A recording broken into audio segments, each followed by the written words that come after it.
প্রতারণাভাবে তাদেরকে ফল খাওয়ার মাধ্যমে ঈশ্বরের আজ্ঞাকে অবলম্বন করার মাধ্যমে তাদের দুজনকে ঈশ্বরের প্রিয় সৃষ্টিদেরকে পাপে পতিত হয়েছিল। এবার পতিত হবার পর তারপরে দেখুন, এবারে আমরা আজকে জানতে চলেছি পবিত্র বাইবেল থেকে, শাস্ত্র থেকে। আপনারা জানবেন যে পবিত্র বাইবেল শাস্ত্র কোনো ধর্মগ্রন্থ নেই। অনেকে মনে করে থাকেন বা ভেবে থাকেন যে এটা কোনো, যে যীশুখ্রিস্টকে যারা ফলো করে তাদের জন্য বাইবেল, কিন্তু না, এটা সম্পূর্ণ ভুল। এই পবিত্র বাইবেল শাস্ত্র হচ্ছে সমস্ত মানব জাতির কাছে, অর্থাৎ বাইবেল থেকে বিচ্ছিন্ন হয়ে গেছে, তারই একটা এর মাধ্যমে মানুষ বুঝতে পারবে। যদি বাইবেলটা আপনি পড়েন বুঝতে পারবেন। অনেকে বাইবেল হয়তো পড়ছেন না, চার্চে আসছেন না, অনেকে হয়তো বাইবেলটাকে কোনো ধর্মগ্রন্থ হিসাবে আপনি সেটাকে মনে করে আপনি পড়ছেন না। কিন্তু আজকে আপনাদেরকে ভিডিওর মাধ্যমে আপনাদেরকে আমি জানাতে চাই, অ্যাকচুয়ালি পবিত্র বাইবেল কোনো ধর্মগ্রন্থ নেই।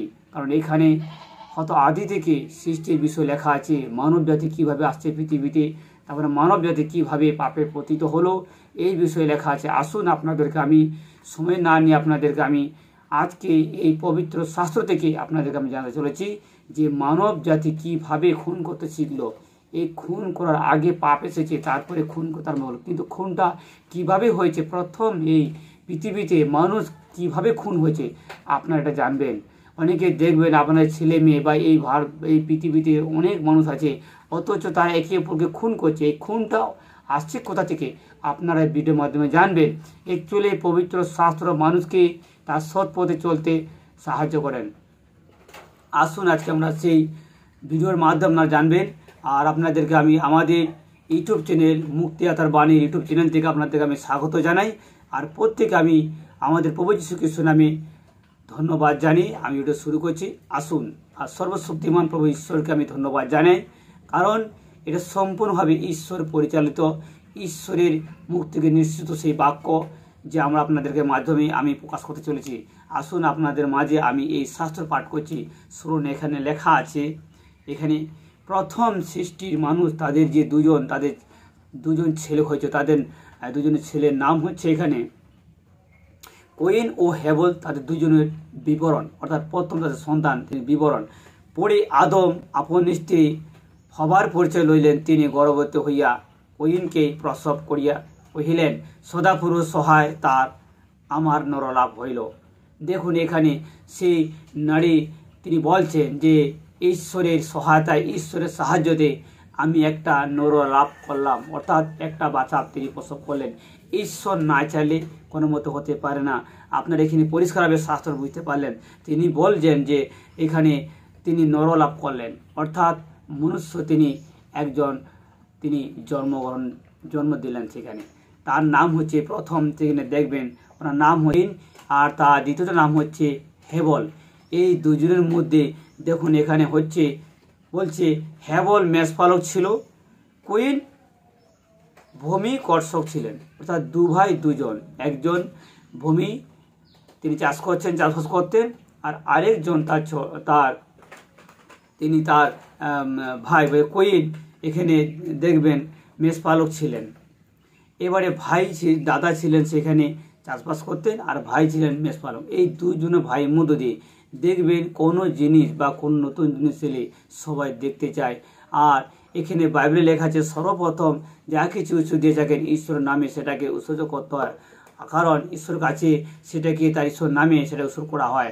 যেহেতু সমস্ত সৃষ্টির মালিক ঈশ্বর, তাই ঈশ্বরকে একটা উৎসর্গ করা হচ্ছে, ঈশ্বরকে ধন্যবাদ দেওয়া। তো দু ভাই সেখানে তারা কী করলেন, তো ঈশ্বরের উদ্দেশ্যে দু ভাই সেখানে গিয়ে তারা ঈশ্বরের উদ্দেশ্যে সেটাকে ধন্যবাদ দেওয়ার জন্য ওনারা গেলেন। কিন্তু সেখানে কি হলো দেখুন, সেখানে দু ভাইয়ের মধ্যে একটা বিদ্বন্দ্ব রয়েছে। কারণ দাদা চাষ করতেছে, তার কৃষিকর্ম করতেছেন, কিন্তু ভাই মেষপালক, তিনি পশুপালন করেন। তাদের মধ্য দিয়ে দেখবেন কিন্তু বড় ভাই কিন্তু ভিতর থেকেই বড় হিংসুটির মধ্যে ছিলেন। তিনি কিন্তু ভাইকে শুকনো ভালোবাসতেন না, কারণ ঈশ্বর কিন্তু জানতেন, কারণ ঈশ্বর সমস্ত মানব জাতিকে তিনি সৃষ্টি করেছেন। আপনারা 2 নম্বর এখানে একটুখানি শাস্ত্র আপনার পাঠ করে শোনাই। দেখুন এখানে লেখা আছে, সদাপ্রভু উদ্দেশ্যে ভূমি ফল উৎসর্গ করিল, আর হেবল আপন পালের প্রথমজাত একটি পশু ও তাহার মেদ উৎসর্গ করিলেন। প্রথম মেষ যে তিনি তাকে ঈশ্বর উদ্দেশ্যে তিনি উৎসর্গ করলেন, তারপরে এখানে লেখা আছে, কিন্তু কয়িনকে ও তাহার উপহার গ্রাহ্য করলেন না। ঈশ্বর কিন্তু কয়িনের উপহার গ্রাহ্য করলেন না, কিন্তু হেবলের কিন্তু গ্রাহ্য করে। অর্থাৎ কয়িন মনে মনে তার ভাইকে ক্রোধ রাগ করত, কারণ ওই যে সেখান থেকে যে আজ্ঞা লঙ্ঘন করার পর মানুষ ভিতরে মন্দ শক্তি তাদের ভিতরে প্রবেশ করে মানুষকে একে অপরকে দোষারোপ করতে আরম্ভ করলো। আজকাল দেখবেন ভাই ভাই কোনো মিল নেই, ভাই ভাইয়ের মধ্যে দিয়ে দ্বন্দ্ব, লড়াই, ঝগড়া, দেখবেন তার মধ্যে দিয়ে বিভিন্ন রকম অনেক রকম হয়ে যাচ্ছে, খুন খারাপি, জমি জায়গা নিয়ে দ্বন্দ্ব লড়াই। অথচ একটা পেটে জন্ম নিয়েছে, কিন্তু পৃথিবীতে ভূমিষ্ঠ হওয়ার পর তাদের মধ্যে যে মন্দ শক্তি অর্থাৎ পাপ রাজত্ব করে ভাই ভাইকে চিনতে অস্বীকার করছে, প্রেম করতে অস্বীকার করছে, ক্ষমা করতে অস্বীকার করছে সম্পূর্ণভাবে। কারণ একটুকু ঈশ্বর আজ্ঞাকে উল্লঙ্ঘন করার পর মানব জাতির কাছে সেই পাপ প্রবেশ করো। আর সেই পাপ মানুষকে দেখুন কিভাবে হিংসা শিখাচ্ছে। এই পৃথিবীতে পাপ এলো, দেখুন সেখানে বলছে গ্রাহ্য করলেন না। এই নিমিত্তে কয়িন অতিশয় ক্রুদ্ধ হইলেন, তাহার মুখ বিষণ্ণ হইল। তাহাতে সদাব্রত কয়িনকে কহিলেন, তুমি কেন ক্রুদ্ধ হইয়াছ? ঈশ্বর কয়িনকে বললেন, কেন তুমি রাগ করলে, কেন রাগ করেছ? দেখুন সেখানে ঈশ্বর আগে সরাসরি আমাদের কাছে তিনি কথা বলতেন। এখন আমাদেরকে দেখবেন আমরা ঈশ্বর অনেক সময় আমরা শুনতে পাই না, কারণ আমাদের কানগুলো, মানুষের সমস্ত কানগুলো শয়তান বেঁধে রেখেছে পাপের কারণে। কারণ এখানে দেখুন কয়িনকে বলছেন, এখানে তাতে সদাব্রত কয়িনকে বললেন, তুমি কেন ক্রুদ্ধ হইয়াছ? তোমার মুখ কেন বিষণ্ণ হয়েছে? দেখুন বলছে, কেন তোমার মুখ এভাবে শুকিয়ে গেছে, কেন এভাবে তোমার মুখকে এভাবে বিচ্ছিন্ন করেছে, কেন রাগের মধ্যে বসে আছো? তিনি ঈশ্বর বলছেন কয়িনকে। দেখুন এখানে আবার লেখা আছে, যদি সদাচরণ করো তবে কি গ্রাহ্য হইবে না? তুমি যদি মনটা সরল করে উৎসর্গ করতে, তাহলে কি তোমার উৎসর্গটা আমি গ্রহণ করতাম না? কিন্তু তিনি আগেই মনে মনে তার ভাইকে মনে মনে রাগ ক্রোধ করে আর উৎসর্গ করতে চলে আসেন। দেখবেন আপনি কাউকে যদি কোনো ভালোবাসেন না, খাবার দিবেন, কিন্তু সেই খাবারটা ঠিক মতন কিন্তু ওটা কিন্তু আশীর্বাদ যুক্ত হবে না। কারণ এখানে পরিষ্কার তিনি এখানে ঈশ্বর তাকে বলে দিচ্ছেন, বলছে তিনি সদাচরণ করো তবে কি গ্রাহ্য হইবে না?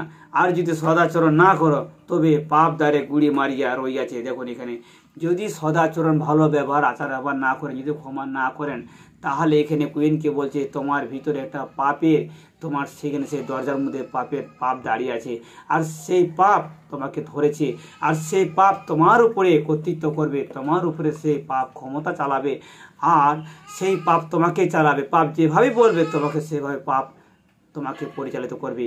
সেই সব কয়িনকে ঈশ্বর সে কথা বলছে। তাহলে দেখুন পাপ কি করছে? পাপ মানুষ কাছে মেরে ফেলছে।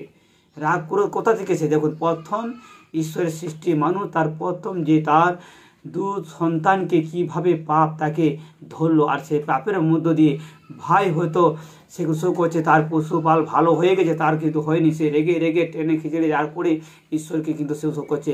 কিন্তু ঈশ্বর তো জানে যে এই কয়িনের ভিতরে এইভাবে ক্রোধ রাগ করছে, কারণ ভাইয়ের উপরে প্রথমটা রাগ করেছে, এইভাবে তার উপহার গ্রাহ্য নেই।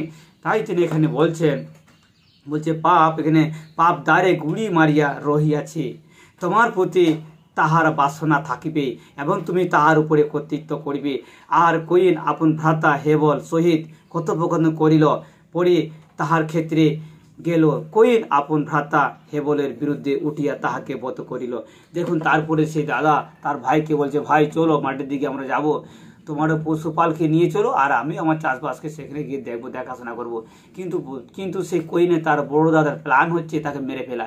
অর্থাৎ ঈশ্বর তার পশুকে উৎসর্গ করাচ্ছিল, ধন্যবাদ দিয়েছিল, সে ধন্যবাদ ঈশ্বর গ্রহণ করেছে, তার আশীর্বাদ করেছে। অর্থাৎ তার যে কয়িন তার বড় দাদাকে আশীর্বাদ কিন্তু ঈশ্বর তার উৎসর্গ করেছে, কারণ সে প্রথম থেকে যখন চাষবাস করা প্রথম থেকে তার ভাইয়ের উপরে এইভাবে নানা রকম কুৎসানো, নানা রকমভাবে তাকে সে রাগ ক্রোধভাবে তাকে দেখান, এইভাবে ঈশ্বর তার অন্তঃকরণকে তিনি জানার পর এই জন্য তার ধন্যবাদ উৎসর্গ তিনি গ্রহণ করলেন না।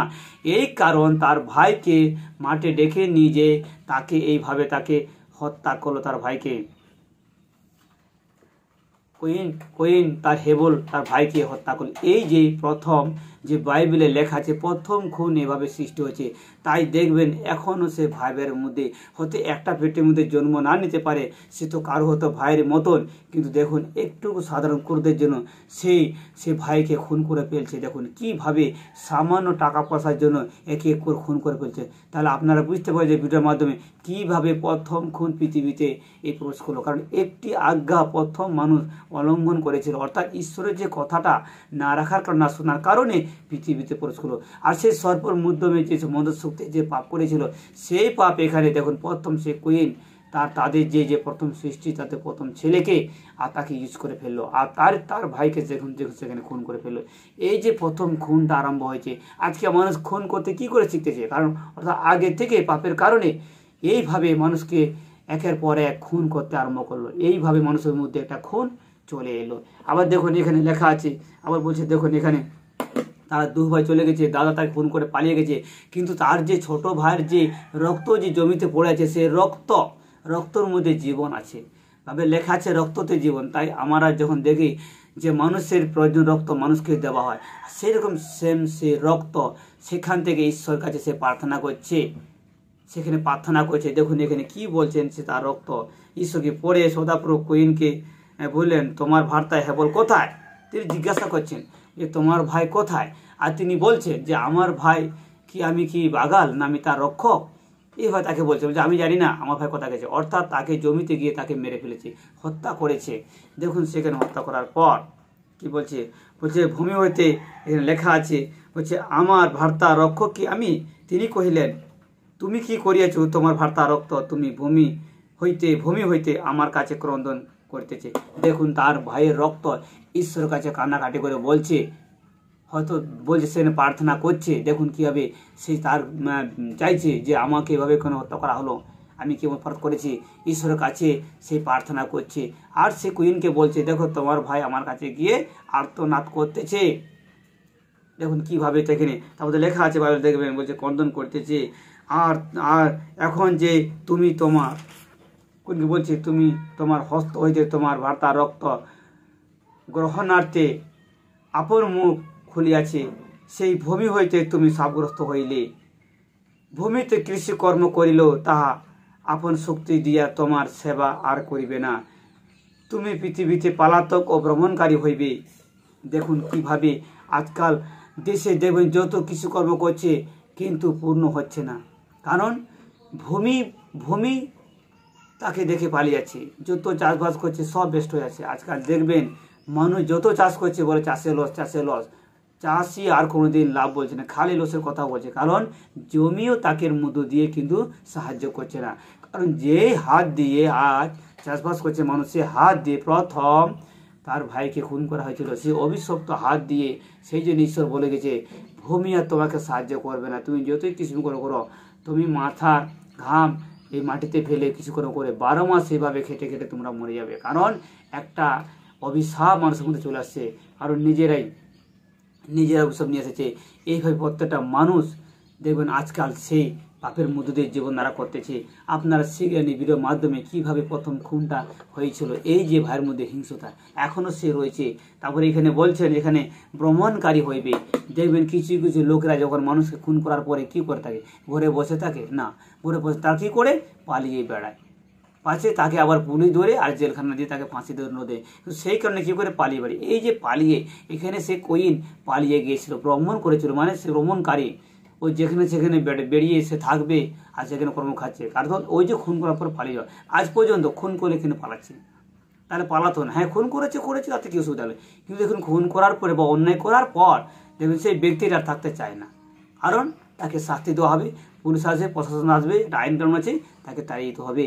সেই যে প্রথম থেকে সে পলাতক যে শুরু হয়ে গেছে সে মানুষের, আজ পর্যন্ত সেভাবে দোষার কোলে অন্যায় কোলে তাকে পালিয়ে যেতে হয়। এই যে পালিয়ে যাওয়াটা ভয়টা সে প্রথম থেকে শুরু হয়েছে। এইভাবে পৃথিবীতে প্রথম খুন প্রবেশ করেছে। পাপের কারণে সমস্ত মানুষ এখন নিজেকে নিজে সব নষ্ট করে ফেলছে।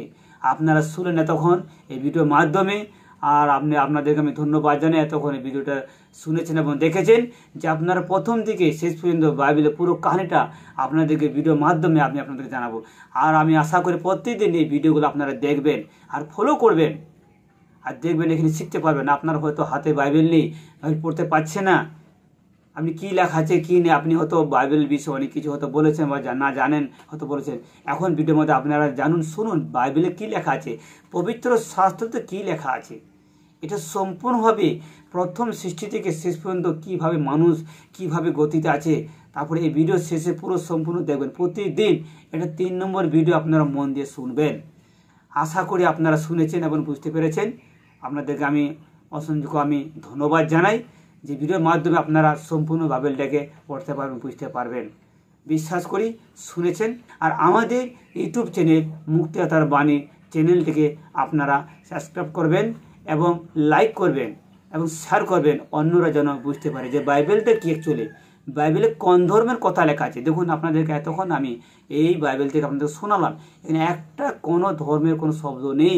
সম্পূর্ণভাবে মানুষকে পাপে পড়েছে, কীভাবে খুন করতে সেগুলো এরপরে আপনাদেরকে জানানো হবে যে এই যে মানুষগুলো কিভাবে এই গোষ্ঠীতে পরিণত হলো।